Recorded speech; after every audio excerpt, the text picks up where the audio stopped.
Élève sous-officier, votre appartenance à la promotion adjudant-chef Guy Meunier est symbolisée par votre insigne.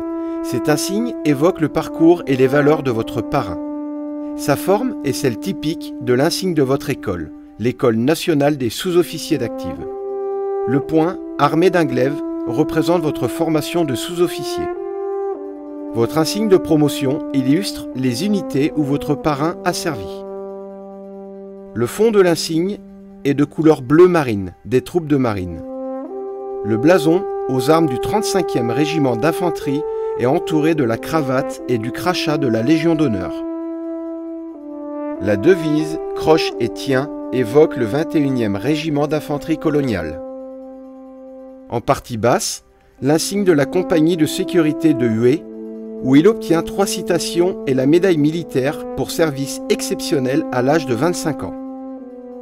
Le ruban de la médaille militaire qui se situe à gauche, le nom adjudant-chef Meunier venant s'y inscrire en capitale noire. La plaque de grand officier de l'Ordre national du mérite orne le côté droit de l'insigne. Décoration remise par le général Irastorza.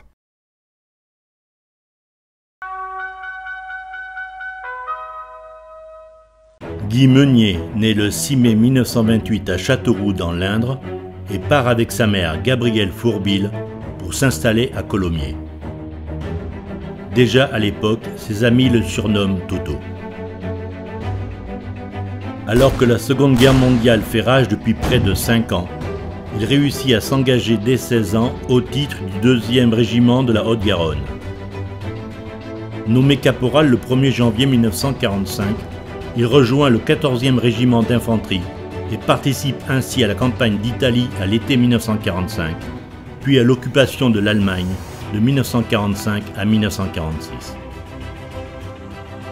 Fraîchement engagé au 35e régiment d'infanterie depuis octobre 1946, le caporal Guy Meunier embarque à Toulon pour l'Extrême-Orient le 12 janvier 1947 au sein du 1er bataillon de marche. Son unité va vaillamment s'illustrer pendant près de 15 mois dans les opérations en Cochinchine, sur les hauts plateaux du Laos et du Centre-Annam, tantôt à la poursuite des rebelles dans la jungle, tantôt en œuvrant au profit des populations. Ces faits d'armes sont récompensés par une citation collective à l'ordre de l'armée. À 19 ans, Guy se distingue le 10 août 1947 par son calme et son sang-froid au combat, dans la vallée du Songjiang où, pris sous un violent tir de mortier, il repousse une bande Viet Minh au fusil mitrailleur. Quelques semaines plus tard, à Mai Thung, il contribue activement à la destruction d'un comité exécutif régional.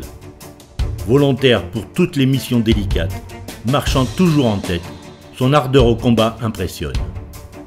Il se voit décerner sa première citation à l'ordre de la brigade avec attribution de la croix de guerre des TOE. Il est nommé caporal-chef le 1er octobre 1948 et rengage au titre de la 2e compagnie du 21e régiment d'infanterie coloniale le 24 décembre. Il est cité une 2e fois à l'ordre du régiment, puis une 3e fois à l'ordre de la division pour ses actions de feu face à l'ennemi en mai 1949 à Cao Bang et, jeune sergent, en juillet 1949 à Cuong Pho dans le Centre-Annam. Une citation collective et 3 citations individuelles marquent la fin de son premier séjour en Indochine. En effet, engagé à Carcassonne, il est muté au 24e régiment d'infanterie coloniale le 1er février 1950 et rembarque le 12 juillet 1951 pour Saïgon. Affecté à la section de commandement de la compagnie de sécurité du secteur de Hué, il se distingue une fois de plus le 2 décembre 1952 où il seconde habilement son officier de renseignement lors d'un accrochage sévère dans l'île de Mai Long. Dès le lendemain, il commande un coup de main audacieux et prend le dessus dans un corps à corps mortel pour l'ennemi. Cette action intrépide lui vaut sa 4e citation à l'ordre de la division. À 22 ans, une 5e citation à l'ordre de l'armée en février 1953 vient saluer son courage exceptionnel et sa bravoure pendant ces 14 derniers mois, ponctués de multiples patrouilles et d'embuscades. 3 mois plus tard, le sergent Meunier est à nouveau récompensé d'une 6e citation à l'ordre du corps d'armée. Il est alors chef de la section d'escorte utilisée comme commando de contre-guérilla. Après 3 mois d'opération ininterrompue, il désorganise l'implantation rebelle dans les Xa de Hanong et Hubei en s'attaquant et en réduisant des éléments adverses supérieurs en nombre. Le commandant en chef des forces terrestres, aériennes et navales en Indochine dira de lui « Magnifique combattant qui a su faire de sa petite unité une troupe d'élite et a obtenu grâce à son audace et son allant, en même temps que sa connaissance du combat, les résultats les plus flatteurs. » Guy Meunier est nommé sergent-chef le 1er juillet 1953 et la médaille militaire lui est attribuée le 26 août pour service exceptionnel de guerre en Extrême-Orient. Il a 25 ans. Le 1er septembre 1953, il est muté à la 508e compagnie de supplétifs militaires. Sergent-chef, il en est le commandant. Il s'y distingue par son courage, son sang-froid et ses coups de main de maître. Plus encore, après un assaut Viet Minh sur son camp, vers 2 h du matin, on l'appelle car une jeune Vietnamienne est en train d'accoucher, en grande difficulté. Il prend aussitôt l'initiative de faire une injection de morphine et aide personnellement à mettre l'enfant au monde. Il obtient la médaille des blessés après avoir été touché à la tête par un éclat de grenade le 14 septembre 1954 lors d'affrontements dans le secteur de Touran. Une 7e citation, à l'ordre du corps d'armée, en date du 21 juillet 1954, clôture son 2e et dernier séjour en Indochine. À son retour en métropole, il est affecté au 13e régiment de tirailleurs sénégalais le 24 juillet 1954. La guerre d'Indochine vient de se terminer. C'est désormais l'Algérie française qui connaît de vives tensions. Le 10 octobre 1954, le FLN est créé et sa branche armée, l'ALN, appelle à l'insurrection le 1er novembre. Après une nuit d'attentats sur le territoire algérien, connu sous le nom de Toussaint Rouge, le sergent-chef Guy Meunier débarque à Alger le 27 novembre. Affecté au centre de coordination interarmes depuis juin 1957, le sergent-chef Meunier, fidèle à sa réputation, se distingue à de nombreuses reprises. Il met en déroute une bande rebelle, tend des embuscades, récupère armements et documents, mettant l'adversaire hors d'état de nuire. Lors de l'approchage d'une patrouille, il riposte et oblige l'adversaire à fuir en Tunisie. Il obtient pour tous ses faits d'armes la croix de la valeur militaire et sa 8e citation à l'ordre de la division. En octobre 1958, nommé adjudant, son audace et son mépris du danger lui permettent d'infliger de lourdes pertes à l'adversaire en récupérant sur les rebelles prisonniers et tués des documents qui permettront la destruction d'un commando rebelle et la récupération d'armement. Il est de nouveau cité le 30 juillet à l'ordre du corps d'armée pour la 9e fois.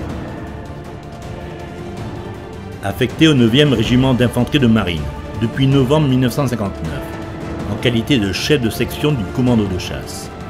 Il se distingue grâce à ses qualités de chef et d'entraîneur d'hommes. Le 21 avril 1960, il inflige à l'adversaire de sérieux coups dans la région de Bouberak, où il met hors d'état de nuire un important chef rebelle. Il obtient sa 10e citation à l'ordre de la division le 1er août 1960 et quitte l'Algérie 5 jours plus tard. Le 9 août 1960, il est fait chevalier de la Légion d'honneur. Il n'a que 32 ans.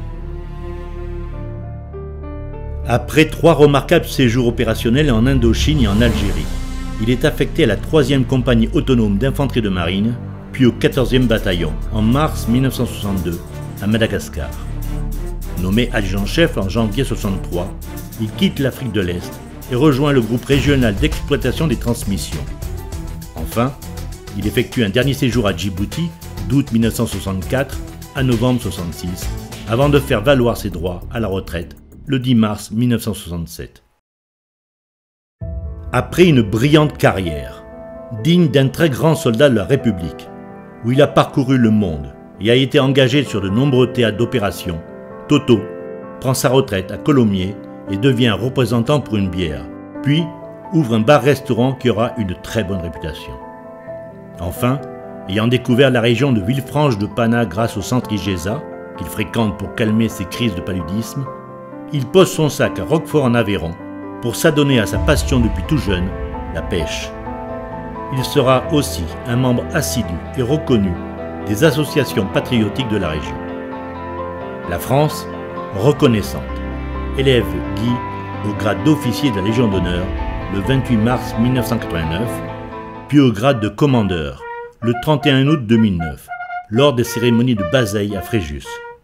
Le 21 juin 2016, il est fait grand officier de l'Ordre national du mérite. L'adjudant-chef Guy Meunier décède le 28 juin 2018 à Millau, à l'âge de 90 ans, entouré des siens.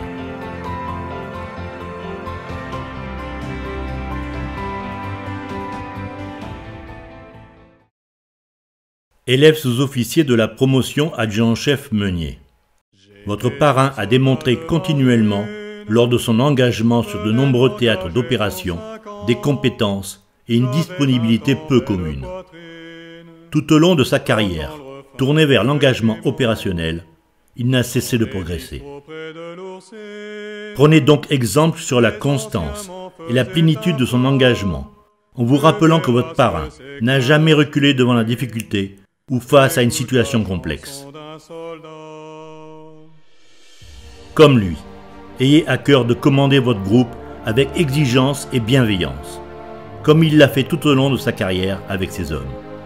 Suivez le chemin qu'il vous laisse en héritage, que sa mémoire résonne et vous guide tout au long de votre engagement au service de la France, vous permettre de triompher de toutes les difficultés qui attendent tout jeune chef.